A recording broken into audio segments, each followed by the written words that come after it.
حدیث سے نہیں مانیں گے, ہمیں قرآن سے دکھاؤ. آپ اپنی دلیل بلند کریں, اپنی آواز بلند نہ کریں. لیکن بٹ صاحب آپ کے بارے میں ایک بات یہ ہے کہ آپ جو ہے وہ بات کو بڑی آسانی سے نہیں مانتے. ایک سوال میں بھی آپ سے دیکھیں چپتا ہوا, آپ 3 دن اور 10 دن اور 4 ماہ اور چلا لگاتے ہیں. اور بٹ صاحب آپ کو بٹ کیوں کہتے ہیں جبکہ آپ چنیوٹی شیخ ہیں؟ ربیع الاول کو کس انداز میں, ہم یہ نہیں کہہ رہے کہ قرآن مت پڑھیں, ترجمہ مت پڑھیں, کہ نبی کا دنیا میں آنے کا جو دن ہے اس سے تو بابرکت کوئی دن ہو ہی نہیں سکتا. قرآن کس کی زبان پہ جاری ہے؟ السلام علیکم ورحمۃ اللہ وبرکاتہ. اللہ کے فضل سے آج ہم نے ایک پوڈ کاسٹ کا سلسلہ شروع کیا ہے, پہلی دفعہ کر رہے ہیں, تھوڑے سے نروس بھی ہیں لیکن انشاءاللہ آپ کی سپورٹ سے, اللہ کے حکم سے انشاءاللہ مزیدار بھی ہو جائے گا. تو ہمارا ٹاپک یہ ہے کہ ہم اسلام کے اوپر, دین کے اوپر اور روزانہ کے جو روزمرہ کے معاملات ہیں اس پر گفتگو کریں گے, اور پھر ہم جو ہے کوشش کریں گے کہ اصلاحی بات ہو جائے جس کے اندر سے امت کو بھی فائدہ اور ہماری بھی اصلاح ہو جائے. آپ سب سے بھی گزارش ہے ہماری سپورٹ کریے گا اور محبت بھی دیجیے گا تاکہ ہم اس کام کو جاری کر سکیں.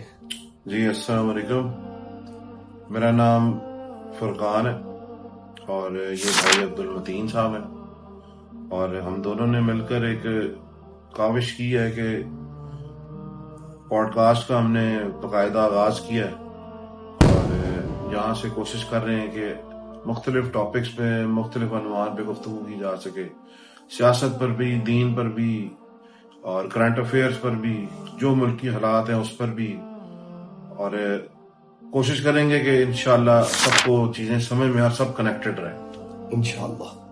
اچھا بٹ صاحب, سب سے پہلے آج کا سب سے پہلا سوال ایک میرے ذہن میں آیا ہوا ہے کہ بٹ صاحب آپ کو بٹ کیوں کہتے ہیں جبکہ آپ چنیوٹی شیخ ہیں, تو آپ کو بٹ کیوں کہا جاتا ہے؟ دیکھیں بٹ جو ہے, آپ ایز اے میرا سمجھ لیں کہ نک نیم, مجھے بٹ کے طور میرا نک نیم یوز ہوتا ہے بٹ. ٹھیک ہے. ویسے ہم شیخ ہیں, چنیوٹی شیخ ہیں, اور کیونکہ کالج کے دنوں میں سے ہی تھوڑا صحت میری ماشاءاللہ دیکھ رہے ہیں آپ اچھی ہے, اس لحاظ سے جو ہے مجھے بٹ ہی کہا جا رہا ہے, بٹ کالج کے دنوں سے بٹ کہا جا رہا ہے. اور بٹ صاحب آپ نے کچھ وقت پہلے مجھے بتایا تھا کہ آپ کی والدہ, جو آپ کی دادی جو ہے وہ بٹ خاندان سے تھی. جی میری دادی جو ہے وہ اللہ پاک ان کو جنت نصیب کرے, وہ بٹ فیملی سے تھی. بٹ فیملی سے, اس لیے میں بٹ کا برا نہیں مناتا کیونکہ میری فیملی ہے بٹ. بالکل ٹھیک ہے. اچھا بٹ صاحب, میرے ذہن میں کیونکہ آج کل کے دن چل رہے ہیں, ربیع الاول کا بابرکت مہینہ ہے اور مختلف موضوعات ہیں, کوئی اس کے حق میں ہے, کوئی اس کے اختلاف میں ہے, یعنی کہ کسی کا کوئی کمی نہیں ہے لیکن سب کا ایک اپنا پوائنٹ آف ویو ہے. میں آپ سے ایک سوال یہ کر رہا ہوں کہ ابھی ہم اس پر بات نہیں کرتے کہ جو لوگ کر رہے ہیں, ہم اس پر بات کرتے ہیں کہ ربیع الاول کو کس انداز میں صحیح ترتیب میں منانا چاہیے کہ جس سے سنت کو بھی حرج نہ ہو, سنت بھی زندہ ہو, اللہ رسول بھی راضی ہو, کوئی بدعت کے معاملات نہ ہو بیچ میں. دیکھیں سب سے پہلی چیز یہ ہے کہ اول تو ہمارا سوال یہ ہے کہ ہمیں اس دن کو منانا چاہیے یا نہیں منانا چاہیے. ٹھیک ہے. تو اس کی دلیل مجھے یوں لگتا ہے, میں نے جو سمجھا اور جو سمجھنے کی کوشش کی ہے علماء سے, اور سمجھنے کی کہ جب آپ نبی کریم صلی اللہ علیہ وسلم کی پیدائش ہوئی ہے تو علماء فرماتے ہیں کہ اس دن تمام کائنات میں بیٹے عطا کیے گئے ہیں. ٹھیک ہے. اور جب آپ صلی اللہ علیہ وسلم پیدا ہوئے ہیں تو میں نے سنا ہے کہ ہر طرف نور تھا. اب میں یہ کہتا ہوں کہ اگر میرے رب نے مطلب ایکسٹرا آرڈنری کر کے دکھایا نا, عام پیدائش پہ اتنی چیزیں, اتنے لوازمات نہیں ہوتے, تو جب میرا رب ایک ایکسٹرا آرڈنری چیز ہمیں کر کے دکھا رہا ہے تو ہم بھی اگر کچھ تھوڑا سا ایکسٹرا آرڈنری کریں, لیکن ہاں اس میں یہ ہے کہ غیر شرعی کوئی چیز نہیں. ٹھیک ہے. اس میں یہ ناچ گانا نہیں ہے, اس میں ایسی معاملات نہیں ہیں. بٹ صاحب میں اس میں آپ سے سوال معذرت کٹ کر رہا ہوں کہ بٹ صاحب یہ تو آپ نے بہت اچھی بات کی ہے کہ ہمیں غیر شرعی ترتیب سے ہٹنا چاہیے. آپ کے نزدیک کیا انداز ہے جس میں جو ہے اللہ اور اس کے رسول بھی راضی ہو جائیں گے اور اس دن کی خوشی بھی نصیب ہو جائے؟ دیکھیں سب سے پہلے تو طریقہ کار یہ ہے کہ مطلب میرے نبی نے فرمایا, اللہ پاک کمی بیشی معاف فرمائے, مفہوم ہے کہ نماز میری آنکھوں کی ٹھنڈک ہے. تو اب جو چاہتا ہے کہ اپنی مطلب ان کی میرے نبی کی آنکھوں کو ٹھنڈک پہنچے, سب سے پہلے تو وہ 5 وقت کی نماز پڑھے. ماشاءاللہ. اور اس کے علاوہ جو ہم نے ترتیب سنی ہے, جس طرح اللہ پاک نے قرآن میں فرما دیا کہ اللہ اور اس کے فرشتے آپ نبی کریم صلی اللہ علیہ وسلم پر درود و سلام بھیجتے رہیں، اور اے ایمان والو تم بھی ان پر درود و سلام بھیجو. تو آپ بھی اس ترتیب پہ، ہم سب اس ترتیب پہ درود و سلام بھیجیں. تو آپ کے نزدیک یہ ہے کہ سب سے زیادہ بہتر یہ ہے کہ ہم ربیع الاول کے دن جو ہے وہ اللہ کے نبی پر زیادہ سے زیادہ درود پاک کا اہتمام درود بالکل کریں، اور اس کے علاوہ ایک چیز یہ کریں کہ ایک گناہ چھوڑیں اور ایک نیکی کریں، زبردست، جو اپنی زندگی میں ساری مطلب سب تمام زندگی کے لیے وہ چیز ایڈ ہو جائے. بہت زبردست ہے. یہ بہت اچھی بات لگی ہے کہ ہم اس دن ایک ایسی نیت ضرور کریں جو اللہ کو پسند آئے، کہ اس نے اللہ کے نبی کی ایک بابرکت دن، جس دن کو میں تو یہ سمجھتا ہوں کہ اللہ کے نبی کا دنیا میں آنے کا جو دن ہے اس سے تو بابرکت کوئی دن ہو ہی نہیں سکتا، کہ اللہ کے نبی کائنات کی وجہ ہے. اچھا بٹ صاحب، ایک آپ کے بارے میں بات جو ہے وہ ایک اکثر، کیونکہ آپ ہماری آڈینس تو آپ کو نہیں جانتی، انشاءاللہ بہت اچھے سے جان جائے گی، مجھے امید ہے کہ آپ کو بہت زیادہ فالو کیا جائے گا. لیکن بٹ صاحب، آپ کے بارے میں ایک بات یہ ہے کہ آپ جو ہے وہ بات کو بڑی آسانی سے نہیں مانتے، آپ کو منانے کے لیے بڑا وقت لگ جاتا ہے. تو اس کی سب سے بڑی وجہ کیا ہے؟ دیکھیں، ایسا نہیں ہوتا کہ کوئی بھی عقل رکھنے والا شخص جو ہے وہ کسی دلیل کو نہ مانے، کسی سچی بات کو نہ مانے. صحیح. مطلب یہ سورج نکلا ہوا ہے تو مطلب آپ مجھے کہیں گے سورج نکلا ہوا اور میں کہوں گا نہیں نکلا ہوا، ایسا تو نہیں ہو سکتا نا. تو اس میں طریقہ کار دیکھیں یہ ہوتا ہے کہ کسی بھی دلیل کو رد کرنے کے لیے اس سے مضبوط دلیل چاہیے. بالکل صحیح ہے. تو میں ہر اس دلیل کو ضرور مانوں گا، اس جو دلیل جو میری دلیل سے اچھی ہوگی، بہتر ہو، میں اس کی بات کو ضرور مانوں گا. اس لیے میں اپنے دوستوں کو کہتا ہوں کہ آپ اپنی دلیل بلند کریں، اپنی آواز بلند نہ کریں. زبردست بات تھا. لیکن یہ کیسے طے ہوگا کہ اس بندے کی بھی دلیل ہی ہوتی ہے جو آپ کو جواب دے رہا ہوتا ہے، اب وہ آپ رد کر دیں تو اس کو تو دلیل آپ نے نہ سمجھا ہی نہ، جبکہ اس نے اپنی آپ کو دلیل دی ہے.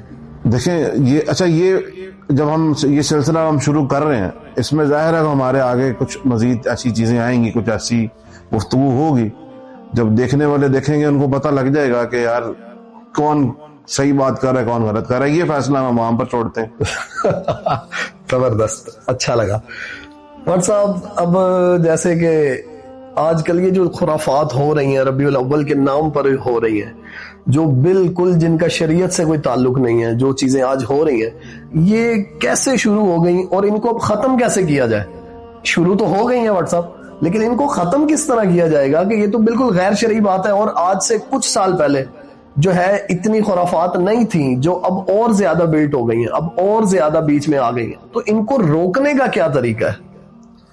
دیکھیں، سب سے پہلی تو بات یہ ہے کہ جو شخص دین اسلام کو سمجھے گا نا، وہ خرافات میں جاتا ہی نہیں ہے. وہ جو شخص اپنے نبی سے محبت رکھتا ہے نا، وہ اپنے نبی کے طریقوں پر اور ان کی بتائے ہوئے رستے پر چلنے کی کوشش ہی کرتا ہے، اور اللہ پاک پھر اس کو رستہ دکھاتے بھی ہیں اور اللہ پاک اس کو اس رستے پر چلاتے بھی ہیں. لیکن بٹ صاحب، آج لوگ علماء سے کٹ کے دین کے راستے پر چلنے کی کوشش میں ہیں. علماء اللہ کے نبی کے ارشاد کا مفہوم ہے کہ انبیاء کے وارث ہیں، علماء انبیاء کے وارث ہیں. ہم آج اپنے موبائل سے، اپنی ہی ترتیب سے دین کو سیکھنے میں لگے ہوئے، جس سے کتنی گمراہی پھیل رہی ہے. بہت بڑی یا بہت اچھی آپ نے پوائنٹ ریز کیا ہے کہ جس طرح اب کل ہم کچھ ہمارے دوست ایسے ہیں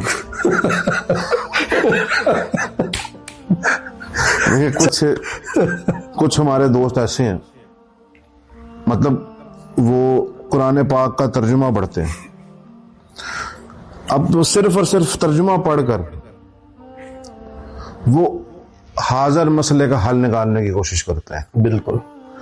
جبکہ علماء کہتے ہیں کہ آپ نے، ہم یہ نہیں کہہ رہے کہ قرآن مت پڑھیں، ترجمہ مت پڑھیں، بالکل پڑھیں، لیکن اس کی رہنمائی لیں، کیونکہ قرآن ہی کہہ رہا ہے کہ جس چیز کا آپ کو پتہ نہیں ہے تو اس کے پاس جائیں جو اس کا ماہر ہے. اچھا، اللہ اکبر. تو آپ کو یہی چاہیے، ہم سب کو یہی چاہیے کہ ہم قرآن پاک کو جن کو سیکھنے کا شوق ہے وہ علماء کی سرپرستی میں اس کو سیکھیں اور سکھائیں. جبکہ ایک حدیث یہ کہتی ہے کہ تم میں سے بہترین شخص وہ ہے جو قرآن کو سیکھے اور سکھائے. سبحان اللہ. اس کا مفہوم یہ نہیں ہے کہ قرآن کو پڑھے اور پڑھائے، مطلب ترجمہ پڑھے اور آگے بتا دے، بہت یہ بات نہیں ہے، سیکھنا ہے اور پھر سکھانا ہے۔ تو بٹ صاحب آج کل لوگ جو ہیں وہ بہت سارا طبقہ ایسا ہے، مختلف جو ہے طبقے چل رہے ہیں آج کے دور میں، اس میں ایک طبقہ ہے وہ کہتا ہے کہ قرآن جو ہے نا صرف قرآن ہی بس ٹھیک ہے، باقی حدیث کا کوئی وجود نہیں ہے، یا وہ ہم حدیث سے نہیں مانیں گے، ہمیں قرآن سے دکھاؤ۔ تو اس کا کیا حل ہے، اس کے لیے کیا کیا جائے؟ دیکھیں، جو شخص یہ کہتا ہے نا، تو پہلی تو بات یہ ہے کہ قرآن کس کی زبان پہ جاری ہوا ہے؟ آپ صلی اللہ علیہ وسلم۔ تو جب وہ اب میرے نبی کی زبان سے جاری ہوا، اس کا مطلب وہ حدیث کی شکل اختیار کر گیا نا۔ بے شک، تو اسی لیے قرآن و حدیث کا قرآن و حدیث ہی کہا جاتا ہے۔ اب اسی طرح قرآن کو ماننے کے لیے، قرآن کو اللہ کا کلام کہنے کے لیے آپ کو حدیث کی ہی دلیل دینی پڑے گی۔ لہذا جو لوگ اب اس ٹریک پر ہیں، ان کو سب سے پہلے تو یہ کرنا چاہیے کہ وہ خود ساختہ چیزوں کو سمجھنا چھوڑیں اور علماء سے رابطہ کریں۔ بہت زبردست بات صاحب، اللہ پاک جزائے خیر عطا فرمائے آپ کو، بہت اچھی آپ نے گفتگو کی ہے۔ اور صاحب دیکھیں، آپ نے کتنے سوال میرے سے کیے ہیں، آپ نے ایک سوال میں بھی آپ سے دیکھیں چپتا ہوا کروں گا ضرور۔ میں اس میں ایک چیز میں واضح کر دوں کہ میں صرف اور صرف اپنی انفارمیشن اور نالج کے لیے سوال کر رہا ہوں، اس میں کسی کو مطلب کم تر یا ابتر کرنے کی کوشش میں نہیں ہوں۔ تو اس میں میرا آپ سے سوال یہ ہے کہ آپ نے دیکھا کہ یہ خرافات آپ دیکھ رہے ہیں چل رہی ہیں، آپ نے کہا یہ بدعت بھی کچھ ہو رہی ہیں جو کہ غیر شرعی ہیں، جو ہو رہی ہیں وہ غلط ہیں، اس پہ ہم ڈیفینڈ نہیں کرتے۔ تو یہ جو آپ 3 دن اور 10 دن اور 4 ماہ اور چلہ لگاتے ہیں اپنے تبلیغ نصاب میں، تو اس کو آپ بدعت کہیں گے یا نہیں کہیں گے؟ بٹ صاحب آپ نے بڑا زبردست سوال کیا، ہماری اس پر تو آپ کو پتہ ہی ہے ہمیشہ سے گفتگو لگی رہتی ہے، لیکن امید ہے کہ انشاءاللہ میں جو ہے بات کر سکوں۔ سب سے بڑی بات یہ ہے کہ ہم دین کے لیے یہ کام کرتے ہیں، دین بنا کر نہیں کر رہے، ہم اس کو دین زندہ کرنے کی محنت سمجھ کے اس بات کو کرتے ہیں۔ ہم جماعت کے ساتھ جاتے ہیں، 3 دن کے لیے جاتے ہیں، 40 دن کے لیے جاتے ہیں، 4 مہینے، جو بھی یہ ہمارا ایک نصاب ہے۔ ہم اس کو ہرگز یہ نہیں کہتے کہ جو ہے صرف یہ دین کا حصہ ہے کہ 3 دن ہی لگانا ثواب ہے، 40 دن لگانا ہی ثواب ہے۔ یہ تو ایک ترتیب ہے، اس کو علماء نے، بڑوں نے جو ہے ایک امت کی آسانی کے لیے، اب اس کی ایک ترتیب سب سے بڑی یہ ہے کہ اللہ کے نبی کے ارشاد کا مفہوم ہے، میری امت جو ہے وہ 1 نیکی کرے گی تو اس کو 10 کا اجر ملے گا۔ تو اس کو پورا ایک ڈیوائیڈ کیا حضرات نے، ایک ترتیب بنائی امت کے لیے کہ اگر کوئی ایک دن اللہ کے راستے میں لگائے گا تو اللہ کے نبی کے ارشاد کے مفہوم کے مطابق جو ہے اس کا 10 دن کا اس کو اجر ملے گا۔ تو 3 دن لگانے کا جو مقصد ہے اس میں یہ ہو جاتا ہے کہ ایک پورے مہینے کا اجر اس کو مل جاتا ہے، جیسے اللہ کے نبی کی بات سے ثابت ہو رہا ہے۔ تو سب سے پہلے تو ہم یہ اس نسبت سے 3 دن لگاتے ہیں، لیکن اس میں ہرگز یہ بات نہیں ہے کہ یہ 3 دن ہی لگانا ٹھیک ہے۔ اگر کوئی 1 دن بھی لگاتا ہے، اگر کوئی 1 گھڑی لگاتا ہے، کیونکہ اللہ کے نبی کے ارشاد کا مفہوم ہے کہ اللہ کے راستے کے اندر 1 گھڑی کا لگا دینا دنیا مافیا سے بہتر ہے۔ تو کوئی کتنا بھی وقت اس راستے میں دے رہا ہے وہ اس کے لیے بہت اچھا ہے، بہت زیادہ ہے۔ باقی ایک بڑوں کی ترتیب ہے، اس میں ہرگز یہ نہیں کہا جاتا کہ جو 3 دن نہیں لگائے گا تو وہ دین جو ہے وہ دین کی محنت سے ہٹ گیا یا کوئی اس طرح کے معاملات ہیں۔ اور ہم اس لیے یہ وقت لگاتے ہیں کہ اللہ نے قرآن پاک میں میری آپ کی ایک ذمہ داری لگائی ہے۔ جیسے ایک باپ اپنے بچے کی ذمہ داری لگاتا ہے، اس کو وہ بہترین کام دیتا ہے، باپ کی کوشش ہوتی ہے وہ اپنے بچے کو سب سے بہتر کام بتائے۔ تو اللہ تبارک و تعالیٰ اس امت مسلمان سے، انسان سے سب سے زیادہ محبت کرتے ہیں، اور ہم اپنے نبی کی لاڈلی امت ہے۔ سارے نبیوں کی امتوں کا جو آپ کو کیا لگتا ہے کہ جو خانقاہی نظام ہے اور جو اللہ کے راستے میں قتال فی سبیل اللہ کرتے ہیں اور جو ذکر و اذکار کرتے ہیں اور جو حلال کے راستے پر چلتے ہیں، کم رزق کمانے کے راستے پر چلتے ہیں، وہ اللہ کے راستے پر نہیں ہے؟ سب کے سب اللہ کے راستے میں، لیکن سب کے درجے الگ الگ ہیں۔ ایک آدمی جہاد پر ہے وہ بھی اللہ کے راستے میں ہے، ایک آدمی اپنے کاروبار میں ہے وہ بھی اللہ کے راستے میں ہے، لیکن دونوں کے درجے الگ الگ ہیں۔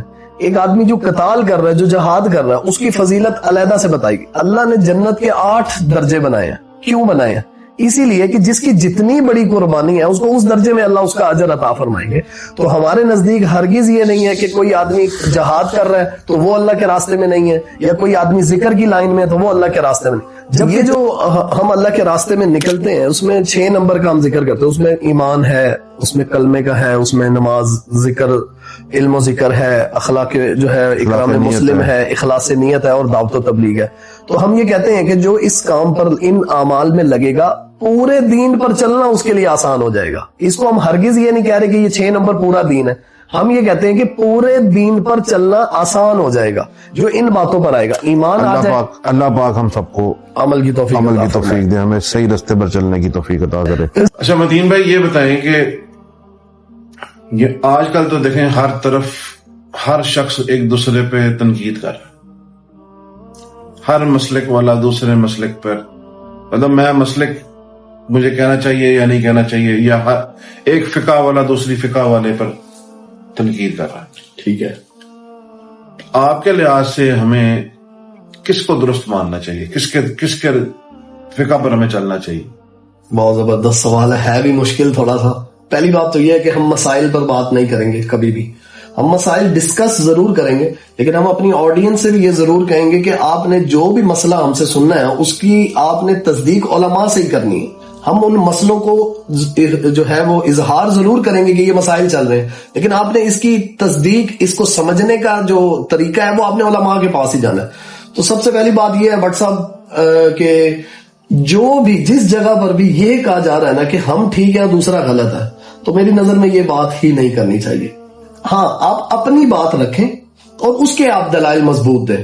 اس کے بعد سمجھنے والا آڈینس میں سے کوئی آدمی اس میں سے دوسرے مکتب فکر کے کسی بندے کی بھی بات کو کمپیریزن کرے اور دونوں میں سے سمجھے, ان سے بھی پوچھے ان سے بھی پوچھے, اس میں سے پھر ایک درمیانی بات جو قرآن اور حدیث سے ثابت ہو وہ بات لے کر وہ اپنی زندگی کے اندر لے کر آئے. اس میں وہ کسی کو غلط نہ کہے, ہم کسی کو غلط بالکل بھی نہ کہیں, لیکن ہم صحیح بات کی تصدیق کے لیے تو اٹھیں.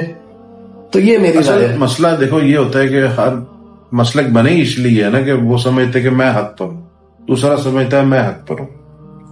ہر بندہ اپنی اپنی چیز پر ڈٹا. میرا خیال ہے اس کا بہترین حال یہی ہے کہ دوسروں اپنے کو چھوڑو نہیں اور دوسرے کو چھیڑو نہیں. زبردست, یہ تو سب سے بڑا مزیدار جواب ہے. اس پہ تو آپ نے بات ختم کر دی اور انشاءاللہ اس میں کسی کی دل آزاری نہ, کیونکہ ہر بندہ, مطلب ہم نے علماء سے سنا ہے, بزرگوں سے سنا ہے کہ اس کی مثال ایسی ہے کہ ایک باغ میں اگر 5 پھول ہے نا تو 5 کا مقصد خوشبو دینا ہی ہے.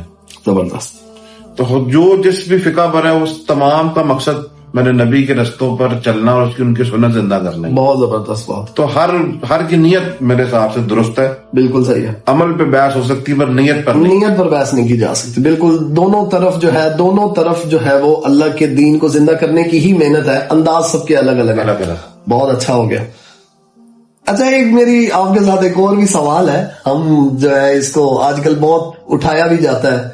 اب یہ جو مثال کے اندر چیزیں ایجاد ہو گئی ہیں جو صحابہ کے دور میں نہیں تھی, جو اللہ کے نبی کے دور میں نہیں تھی, جیسے یہ لائٹیں ہیں, جیسے یہ اسپیکر ہے, جیسے یہ ساری چیزیں ہیں, تو اگر ہم کسی سے سوال کرتے ہیں تو وہ کہتا ہے کہ بھائی یہ تو صحابہ کے دور میں تھا ہی نہیں اسی لیے انہوں نے نہیں کیا. تو اس پر ہمیں پھر کیا دیکھنا چاہیے؟ دیکھیں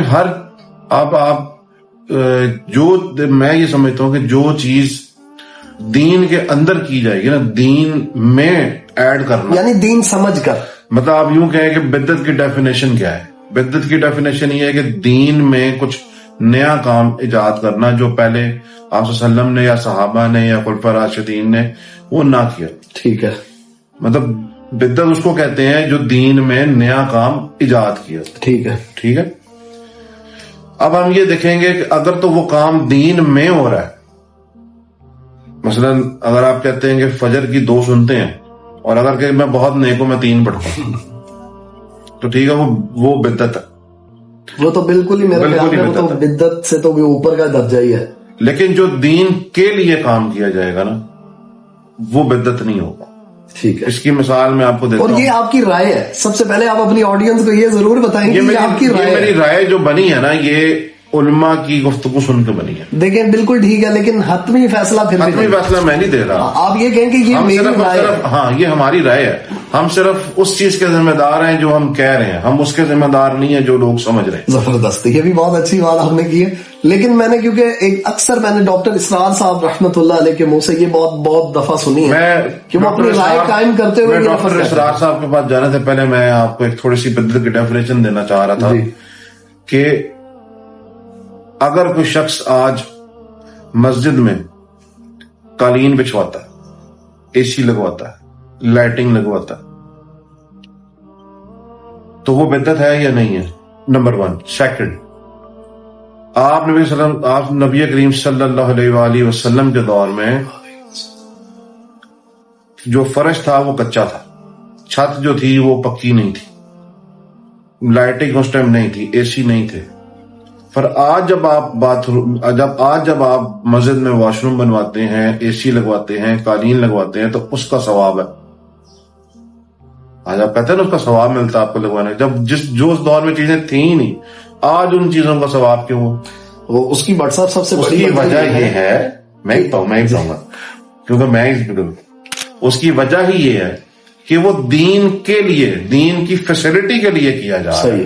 مطلب قالین جو ہے وہ دین کا قالین بچانا دین کا حصہ نہیں ہے، بچایا جا رہا، دین سمجھ کے نہیں بچایا جا رہا، وہ دین کے لیے بچایا جا رہا ہے کہ جو نماز پڑھیں گے وہ آرام سے پڑھیں گے. زبردست. اے سی دین کا حصہ سمجھ کے نہیں لگوایا جا رہا، اے سی کو دین کے لیے لگوایا جا رہا ہے کہ جو نمازی وہاں آئیں گے ان کو ٹھنڈک ملے گی، خوش و خلوص سے نماز ادا کریں. بہترین، بہت اچھا. اچھا صاحب، ایک سوال میرے ذہن میں بہت آتا ہے اور اکثر لوگوں کا بھی ہے کہ ہم استقامت نہیں ہے ہمارے اندر، ہم جم نہیں پاتے. اگر ہم توبہ کرتے ہیں تو ہم اس پہ بھی نہیں جم پاتے، اگر ہم کوئی نیکی کرتے ہیں تو اس پر بھی نہیں استقامت ہے، یعنی کہ وہ آج کر لی، 2 دن کر لی، پھر چھوٹ جاتا ہے. استقامت بٹ صاحب کیسے ہمارے اندر آئے گی؟ دیکھیں، جو ہم نے علماء سے، بزرگوں سے، اللہ والوں سے جو چیزیں سمجھنے کی کوشش کی ہے نا، ان میں یہ چیزیں ہیں کہ اللہ نے جیسے قرآن میں کہا ہے کہ میری رسی کو مضبوطی سے تھام کے رکھو، تو ہم نے اللہ کی رسی کو مضبوطی سے تھام کے رکھنا. بے شک. ہم سے گناہ ہو رہا ہے، مثلا میں آپ کو مثال دیتا ہوں کہ اگر آپ گناہ کرنا نہیں چھوڑ لینا تو نیکی کرنا بھی نہیں چھوڑنا. زبردست، بہترین. اگر وہ نہیں مطلب جس طرح آپ یوں کہیں کہ ہم نے اللہ سے جڑے رہنا، اگر ہم سے گناہ ہو رہا ہے ہم توبہ کریں گے، ہم پھر اللہ کی طرف لوٹیں گے. اور یہی انسان ہے، اللہ نے انسان کو بنایا اس طرح. اگر میں غلط نہیں ہوں تو قرآن کے اندر ایک جگہ پہ اللہ پاک فرما رہے ہیں جس کا مفہوم ہے کہ اگر تم سب ہی نیک ہو جاؤ گے نا، سب کے سب نیک ہو جاؤ گے، مجھ سے مانگنا چھوڑ دو گے، تو میں اس قوم کو تباہ کروں گا اور پھر ایک ایسی قوم پیدا کروں گا کہ جو گناہ کرے اور مجھ سے توبہ کرے.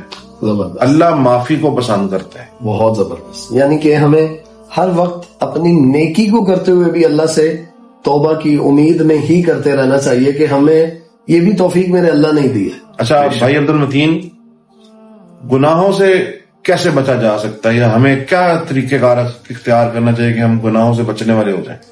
بہت زبردست بات ہے، یہ بھی ایک بڑا چلنے والی بات ہے اور ہمارے ہاں اکثر یہ چیز چلتی رہتی ہے. دیکھیں، گناہ سے بچنے کے لیے ہمیں نیکی کے ماحول میں جانا پڑے گا. جب ہم خیر کے کام میں نہیں لگیں گے تو شر کے کام میں خود لگتے رہیں گے.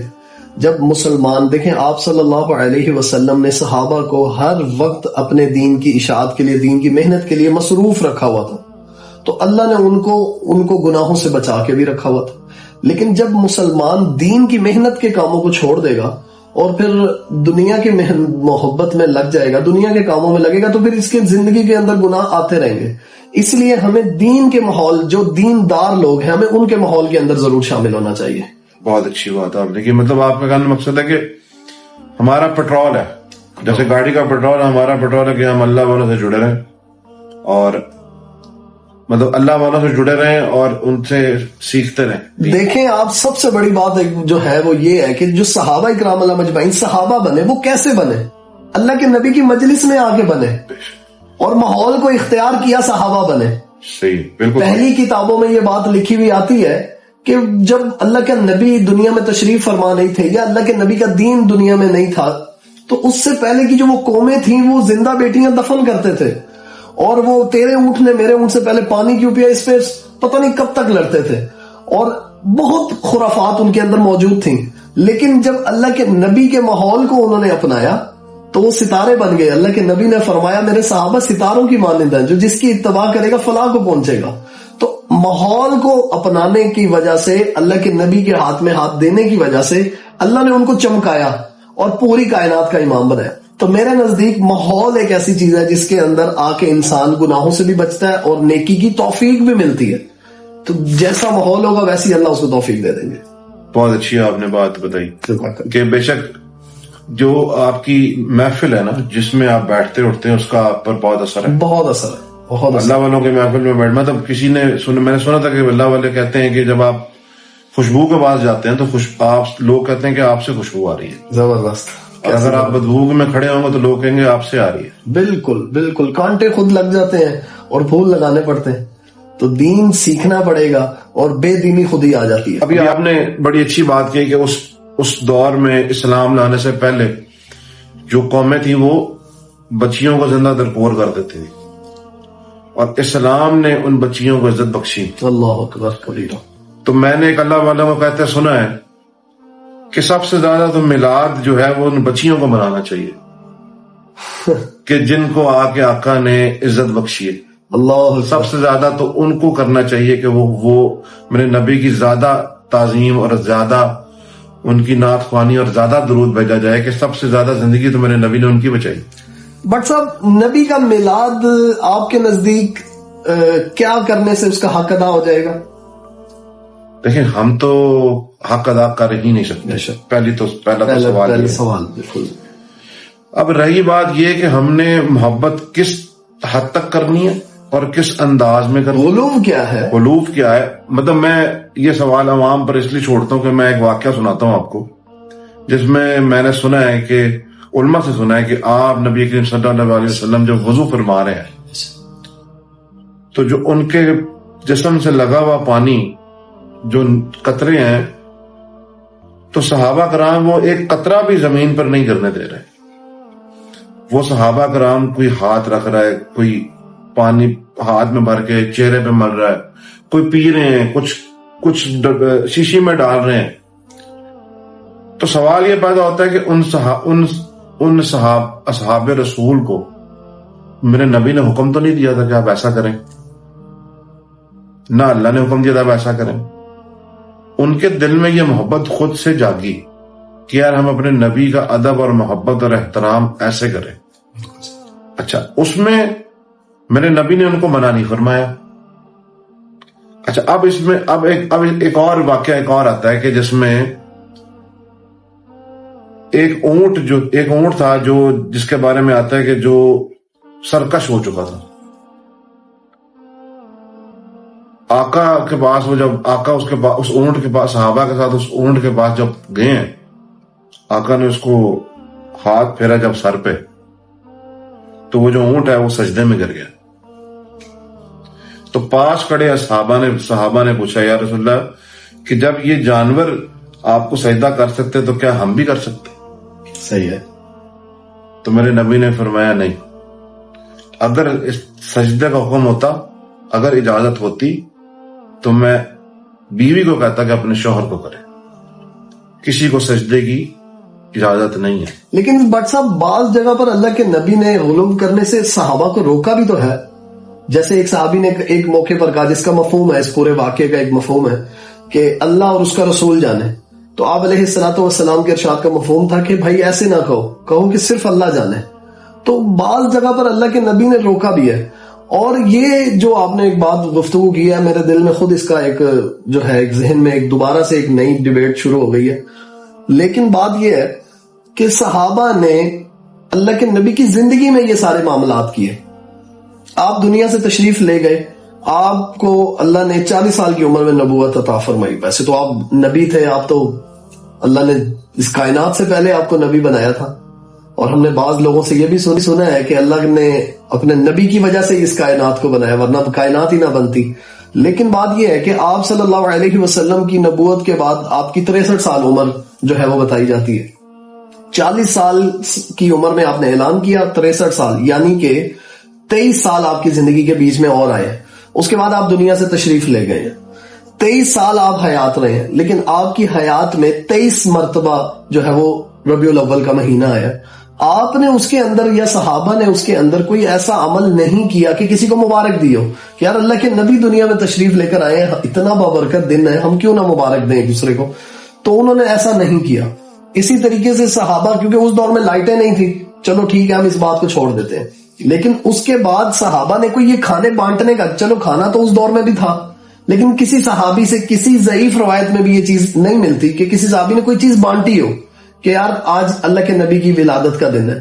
تو بعض چیزیں ایسی بھی ہیں جو اللہ کے نبی کی زندگی کے کچھ موقعوں پر ہوئیں، لیکن آپ سے سب سے زیادہ محبت کرنے والے تو صحابہ ہی ہیں. جی تو کیا جب کوئی جب ایسے موقع آئے ہیں جہاں پر صحابہ سے قربانی مانگی گئی، کیا صحابہ نے اپنے تمام کے تمام مال اپنے نبی پر نچھاور نہیں کی؟ بے شک کیے، ان کے رستے پر نچھاور نہیں کی؟ بالکل کیے.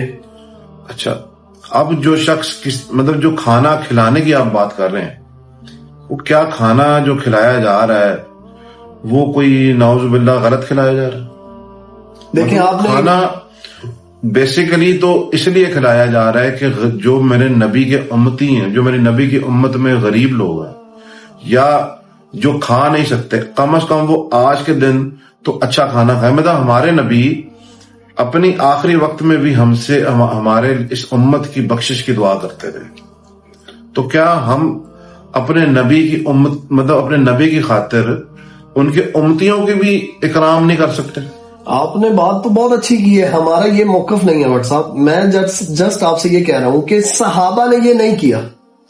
صحابہ نے آپ ایک چیز مبارک نہیں دی. آپ ایک مکس نہیں کریں، آپ ایک چیز کو مکس نہ کریں. آپ یہ کہہ رہے ہیں مبارک نہیں دی. او بھائی، جب نبی کریم صلی اللہ علیہ وسلم پیدا ہوئے اس ٹائم کون صحابہ ہیں؟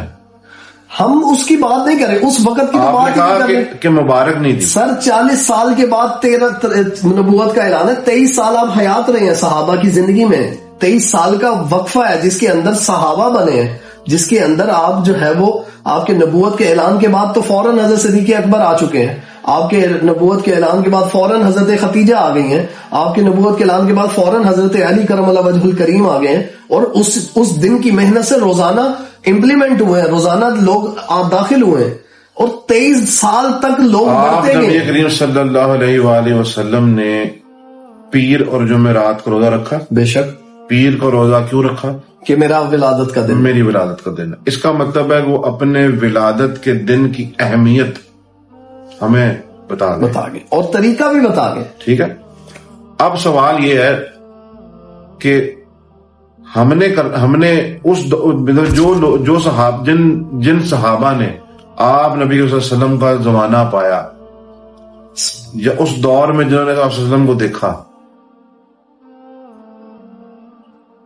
ان کو سوائے ان کو دیکھنے کے علاوہ اور کیا محبت ہو سکتی ہے؟ بے شک جی، یہ تو بہت اچھی بات ہے. ان کو دیکھتے ہی رہیں. بے شک. اس سے بڑھ کر اس وقت کی محبت کیا ہے؟ اسی طرح سے یہی بات. اسی طرح جب ہم نے آپ صلی اللہ علیہ وسلم کو دیکھا ہی نہیں، ہم نے ان کا زمانہ تو نہیں پایا. اب جو آج کے طریقہ کار میں، دائرہ کار میں جو چیزیں میسر ہیں شریعت کے دائرے میں رہتے ہوئے، ہم اس طرح محبت کا اظہار کرتے ہیں. لیکن جیسے میں آپ کو چھوٹی سی مثال دیتا ہوں. جیسے کسی انسان کا بیٹا پیدا ہو، اس کی سالگرہ منائی جاتی. اچھا، اب جب سالگرہ منائی جاتی، سالگرہ منانا کو دین کا حصہ ہے؟ بالکل بھی نہیں ہے. اور دین ان چیزوں سے منع کرتا ہے نا. نہیں، دین منع بھی نہیں کرتا. دیکھیں کیوں نہیں منع کرتا؟ سالگرہ سے منع نہیں کرتا. دیکھیں اس چیز کو آپ دیکھیں، آپ تھوڑی سی چیزوں کو سمجھیں. آپ یہ بتائیں مجھے کہ دین میں ان چیزوں کی جب ایجاد نہیں ہے، جب صحابہ نے یہ نہیں کیا، جب اللہ کے نبی نے نہیں، ہمارے لیے ماڈل صحابہ اور نبی کی زندگی، ہم اس کو دیکھیں گے. ہم آج کے دور کی رسومات کو دیکھ کے یہ نہیں سمجھیں گے کہ یار اس سے نقصان تو نہیں ہو رہا. ہم اس بات پر رہیں گے کہ یہ کام صحابہ نے نہیں کیا، ہم نہیں کریں گے.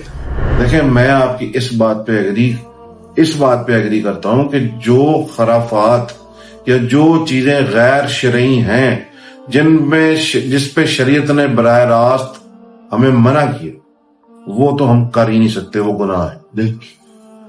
ہاں، اس میں ضرور گنجائش رکھتا ہوں کہ جن چیزوں پہ ہمیں شریعت نے منع نہیں کیا، کہا بھی نہیں اور منع بھی نہیں کیا، اس پہ اب ہمیں علاقائی طور پہ ہمیں گنجائش تھی. میں ایک چیز میں اور ایڈ کرانا چاہتا ہوں اس میں کہ میرے نبی نے فرمایا تھا کہ تم میں سے وہ شخص تب تک مومن نہیں ہو سکتا جب تک اس کو اپنی جان، مال، ماں باپ، آل اولاد سے زیادہ میں عزیز نہ ہو جاؤں.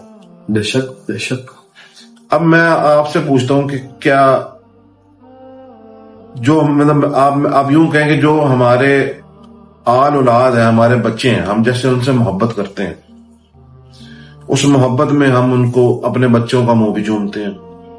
ہم اس کو یہ بھی کہتے ہیں کہ یار میں تیرے لیے یہ لے کر آؤں گا، یار میں تیرے لیے فلاں شہر گیا ہوں، میں تیرے لیے یہ لے کر آؤں گا، میں تیرے لیے میں نے یہ بھی چیز سوچی ہوئی ہے. اب اس کے اندر کیا ہمیں دین منع کر رہا ہے؟ ہمیں دین منع نہیں کرتا اپنی اولاد سے محبت کرنے پہ، لیکن ان سے بڑھ کر ہم نے اپنے نبی کی محبت کرنی ہے. بے شک بے شک. لیکن بٹ صاحب یہاں پر اب آپ ایک دیکھیں، آپ نے ایک بڑی مختلف بات کر دی ہے. محبت کرنے سے کوئی انکار نہیں کر رہا، محبت کا طریقہ وہ ہوگا جو صحابہ نے کیا اور جو اللہ کے نبی نے بتایا. اس میں دیکھیں آپ کا ہمارا فرق ہے. آپ یہ کہیں کہ جو طریقہ ہم نے سمجھا ہے اس پر کریں تو یہ پھر ایک بحث ہے. بالکل صحیح. ہم آپ کی بات پہ ایک چیز پہ ہم دونوں ایک چیز پہ ایگری کرتے ہیں نا. دیکھیں آپ بھی کریں گے، میں بھی کروں گا. میں یہ کہتا ہوں کہ اس سوال کو بھی ہم اپنی آڈینس پہ چھوڑتے ہیں اور ہم اس پر ایک دفعہ دوبارہ بات کریں گے. آڈینس بالکل فیصلہ کرے کہ میرا موقف یہ ہے کہ شریعت میں رہتے ہوئے اپنے نبی کی تعظیم، اپنے نبی سے محبت، ان کے طریقوں پر چلنا، ان پر درود و سلام بھیجنا، یہ کرنا ہماری مطلب اس میں آپ اس محبت کے دائرے میں آپ لائٹیں لگا لیں، اس محبت کے دائرے میں آپ کھانا کھلا لیں، اس محبت کے دائرے میں آپ شرعی طریقے سے محفل میلاد اور نعت اور اللہ کے ذکر کی محفلیں لگوا لیں، تو میری نظر میں اس میں کوئی قباحت نہیں ہے اور یہ محبت کے تقاضوں کو پورا کرنے میں. یہ صرف آپ کی رائے ہے؟ یہ میری رائے ہے. اس میں اگر کوئی کمی بیشی ہے تو اللہ کرے اللہ ہماری دور کر دے اور ہمیں صحیح بات پر لے کر آئے. جبکہ میرا موقف یہ ہے کہ اللہ کے نبی جس دین کے لیے دنیا میں تشریف لائے اور جس دین کے لیے تمام نبی دنیا میں تشریف لائے، جس دین کو زندہ کرنے کے لیے انبیاء کو تکلیفیں دی گئیں، ان کو شہید کیا گیا اور صحابہ نے تکلیفیں دی، سب سے بڑی بات اہل بیت کو قربان کیا گیا. تو اللہ کے قریب ہونے کا جو سب سے بڑا راستہ ہے اپنے نبی کے طریقے پر رہتے ہوئے دین کی محنت پر لگنا ہے کہ دین زندہ ہو جائے. اور پھر اس کے ساتھ ساتھ جو اپنے نبی کی محبت کی باتیں ہیں وہ بھی میری نظر میں وہ ہیں جو صحابہ نے کر کے دکھایا، اور اس کی حد وہی ہے جو صحابہ نے حد بنائی ہے. باقی ہم کیا اور کر سکتے ہیں جس میں ہم بدعت میں نہ داخل ہو جائیں یا ہم کوئی اللہ کے حکم سے دور نہ ہو جائیں. دیکھیں یہ تو اس کو ہم صحابہ کا رستہ، نبی اکرم صلی اللہ علیہ وسلم کا بتایا ہوا رستہ، یہ رستے سے ہٹنے کا تو سوال ہی پیدا نہیں ہے. بس پھر یہ والی بات ان چیزوں پر چلنے کے ساتھ ساتھ جو آپ کو پہلے میں نے موقف بیان کیا وہ بھی کرنا میری نظر میں درست. آپ کی نظر میں اس کو ہم انشاءاللہ آڈینس سے پوچھیں گے اگلی دفعہ جو ہمارا اگلا ایپیسوڈ ہوگا، اس میں کمنٹ سیکشن میں اگر آپ حضرات بتائیں گے تو ہمیں حوصلہ افزائی بھی ہوگی اور لوگوں تک صحیح بات بھی پہنچے گی. اور پھر جو باتیں آپ بھی کریں اور جو ہم سے سنیں اس کی تصدیق علماء سے آپ ضرور کریں. اس کو سمجھنے کے لیے، اس بات کے اندر داخل ہونے کے لیے آپ علماء کے بغیر آپ اس بات پہ بالکل ہم کوئی عالم نہیں ہیں. ہم نے صرف اور صرف ایک عوامی رائے کا اظہار کر رہے ہیں جو عوام اور ناس میں گفتگو ہو رہی ہوتی ہے، چاہتے ہوئے اور نہ چاہتے ہوئے. یہ گفتگو عام لوگوں میں، دوستوں یاروں میں، مختلف شعبوں میں یہ باتیں ہوتی ہیں. اور ہمیں آپ نے ہمارے اس پوڈ کاسٹ کا نام بھی کمنٹ سیکشن میں بتانا ہے کہ ہم اس کو کیا نام دیں. میرے ذہن میں ایک نام ابھی ایک دم سے آیا ہے کہ عوامی اظہار. اور میرے ذہن میں ایک نام ہے کہ اس کا نام ہم اس پوڈ کاسٹ کا جو اس چینل کا جو نام ہے نا وہ ہم رکھیں ifs and buts. ifs and buts. اگر اور مگر. اگر اور مگر. کیونکہ آپ اگر کر رہے ہیں میں مگر کر رہا ہوں. زبردست، یہ بھی اچھا لگا. باقی ہم انشاءاللہ اپنی آڈینس سے بھی پوچھتے رہیں گے انشاءاللہ. ایک بٹ صاحب میں بہت ضروری یہ کرنا چاہتا ہوں کہ یہ جو ہم موبائل کے ذریعے دین کی بات کر رہے ہیں کہ لوگوں کی زندگیوں میں دین آ جائے، یہ بھی ایک ذریعہ ہے، لیکن سب سے افضل جو ذریعہ ہے، جو راستہ ہے، جو طریقہ ہے، وہ وہی ہے جو اللہ کے نبی کا تھا اور صحابہ کا تھا کہ ایک ایک کے پاس خود چل کے جانا، اس کو اللہ کی بات کے لیے تیار کرنا. اس کے لیے جو میرے راستے میں تکلیفیں آئیں گی، مشقتیں آئیں گی، اس کے وجہ سے اللہ رب العزت جو ہے وہ دین کو زندہ کریں گے. ہرگز یہ بات نہیں ہے کہ جو ہے ہم اگر صرف موبائل پہ بیٹھ کے ویڈیو بنا لیں اور اس میں ہی اپنی رائے کا اظہار کر لیں اور لوگوں تک اویئرنیس پہنچانا شروع کر دیں، یہ بھی بہت اچھا ہے، لیکن اس سے ہرگز یہ نہ سمجھا جائے کہ اب گھر پہ بیٹھ کے ہی لوگ دین سکھانا شروع کر دیں اور سمجھانا شروع کر دیں۔ یہ بھی ایک ذریعہ سمجھا جائے، ایک اپنے جو ہے کام کو، اپنی زندگی کو ایک اچھی راستے میں لگانے کا میں یہ طریقہ سمجھتا ہوں۔ ہرگز یہ نہیں کہتا کہ صرف موبائل کے ذریعے یا سوشل میڈیا کے ذریعے ہی دین پھیلایا جائے۔ دین ہمیشہ زندگی کے اندر صحابہ کے طریقے پر اور انبیاء علیہ السلام کے طریقے پر آئے گا۔ ساری گفتگو کا تو مزہ بہت آیا ہے، اس کے اندر ہمیں بہت کچھ سیکھنے کو بھی ملا، آپ سے بہت کچھ میں نے بھی سیکھا۔ امید ہے کہ آپ نے ایک آدھی بات مجھ سے بھی سیکھ لی ہوگی، آخر بڑے تو ہیں میرے سے، لیکن بات یہ ہے کہ انشاءاللہ ہم اس سلسلے کو ضرور جاری کریں گے، اور اگر لوگ ہم سے کوپریٹ کریں گے، اپنی رائے کو اظہار کریں گے تو ہم انشاءاللہ اس پر بھی بات کریں گے، لیکن اگر آپ سب کی سپورٹ ہوگی۔ آج کے لیے اتنا ہی ہے، انشاءاللہ ہم دوبارہ ملیں گے ایک نئے دن کے آغاز کے ساتھ، ایک نئے ٹاپک، ایک نئی بات کے ساتھ ضرور شامل ہوں گے۔ آپ سب سے دعاؤں کی درخواست بھی ہے، اپنا خیال رکھیے گا، بہت شکریہ۔ السلام علیکم ورحمۃ اللہ وبرکاتہ۔ جی بھائی عبد المتین صاحب، دیکھیں میں تو ہمیشہ ہی آپ کی کمپنی کو انجوائے کرتا ہوں، اور آپ کو تو آپ جس طرح جانتے ہیں کہ ہم تو یہ ہماری محفل روز کی ہے یہ، اور میں کوشش کرتا ہوں کہ میں سیکھنے کی نیت سے کوئی نہ کوئی بات آپ سے سمجھتا رہوں۔ اللہ آپ کو خیر دے، تو آپ کا بڑا پن ہے جی۔ اور اللہ پاک اور انشاءاللہ تعالی ہم یہ ویڈیوز کا سلسلہ ہم جاری رکھیں گے۔ ہمیں دیکھیں، ہم نے سچی نیت اور سچی لگن سے یہ کرتے رہنا ہے، اور امید ہے کہ جو تو ہماری چیزوں کو ہمارے کنٹینٹ کو سمجھنے والے لوگ ہوں گے وہ ہم تک پہنچ جائیں گے۔